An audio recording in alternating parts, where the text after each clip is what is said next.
नवरंगपुर जिले में धान किणारे व्यापक दुर्नीति होइतिबार अभियोग आसी चाषी मानक ठारू एणुक जिला विजु जनता दल तरफ आज एक डेलीगेशन एक कमिटी सामान्य जिलापाल को साक्षात करथिला एवं समस्त तथ्य समस्त विषय आम अवगत करैतिलु जे जो 25 लाख क्विंटाल धान किणा होइछि ताको कोठा रखा जाइछि को मिल रे रखा जाइछि एवं सरकार पाखरे तार को रिपोर्ट अछि ता उपरे गोटे इन्वेस्टिगेशन करा जाऊ एवं फिजिकल वेरिफिकेशन करा जाऊ जे प्रकृत रे 25 लाख क्विंटाल धान किणा जाइछि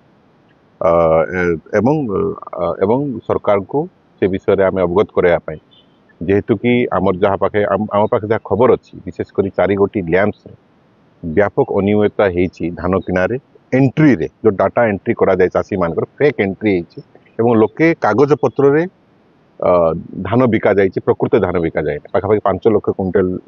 दुर्नीतिर गंध बारी हो से उद्देश्य आम मेमोरांडम देचु दायीपत्र जनइचु एवं खूब शीघ्र इन्वेस्टिगेशन करने अनुरोध कर चारिटी लैंप माने को लैंप सर आमर स्पेसिफिक अभियोग आसी रायघर lamp Kodinga lamp Papadahandi lamp एवं मैदलपुर लैंप स्पेसिफिक एलिगेशन अच्छी एवं से जो आज आम दायीपत्र दि जाए आम अनुरोध कर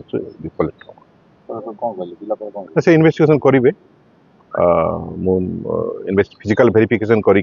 तथ्य निश्चित भाव में जनइबी देखु नवरंगपुर जिले में धान किणारे महादुर्नीति होती तार सविशेष तथ्य देवाई आम मेमोरांडम जरिया विजु जनता दल नवरंगपुर तरफ आज आम आसी जिलापाल महोदय को आम देचु एवं ए मेमोरांडम माध्यम जनइछु जे आमर 13टी लैंप मध्य विशेषकर 4टी lamp Maidalpur lamp Papadahandi lamp Kodinga lamp एवं रायघर लैंप रे बहुत परिमाण रे प्राय 5 लाख क्विंटाल धान खाली कागज कलम रे एंट्री होती जेहेतु आम अनुमान कर इन्वेस्टिगेशन विशेष सूत्र आम पाइछु 25 लाख नवरंगपुर जिले में क्विंटाल धान किणाला तार गोडाउन कैपेसिटी कौन सी जगह 25 लाख रखला बेले आमर नजर ना कि कार नजर ना तेणु से धान कुआड़े गला से धान को जिते वेरिफिकेशन कले प्रत्येक मिल स्तर में वेरिफिकेशन कले निश्चित भाव में धरा पड़े फेक रे जो एंट्री होती आमर हिसाब से प्राय 5 लाख क्विंटाल धान फेक एंट्री होती एवं से धान मध्य सेठी नहीं तेणु